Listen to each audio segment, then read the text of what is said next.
बुलेटिनमध्ये पुन्हा एकदा स्वागत।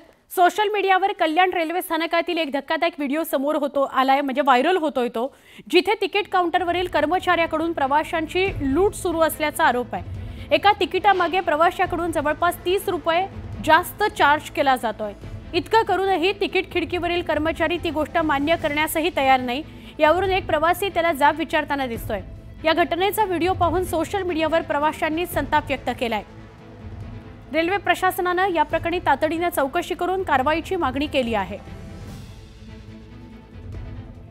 नेत्रावती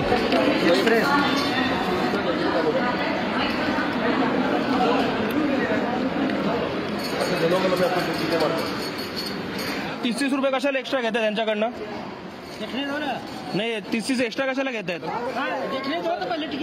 टिकट देखो 30 रुपए एक्स्ट्रा क्यों ले रहे हो आप? हाँ 2 जन का हुआ, अभी इसका भी ले रहे हो। हाँ 30 रुपए एक्स्ट्रा क्यों चार्ज कर रहे हो लोग से? एक्स्ट्रा चार्ज क्यों कर रहे हो?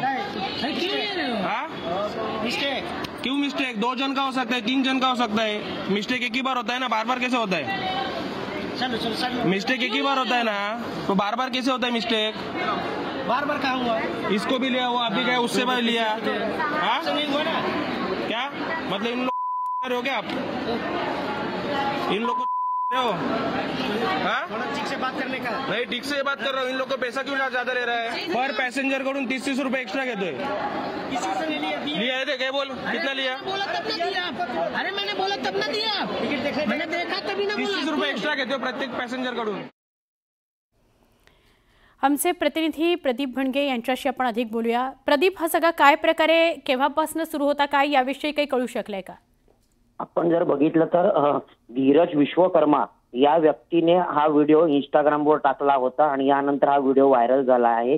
कल्याण स्टेशनवरील जो तिकीट कलेक्टर आहे, जो तिकीट देतो, तो प्रत्येकाकडून 30 रुपये घेतो असं विश्वकर्मा यांनी टाकलेल्या व्हिडिओमधून दिसत आहे। 3 ते 4 व्यक्तींना असंच करण्यात आलं असा आरोप सुद्धा होतोय।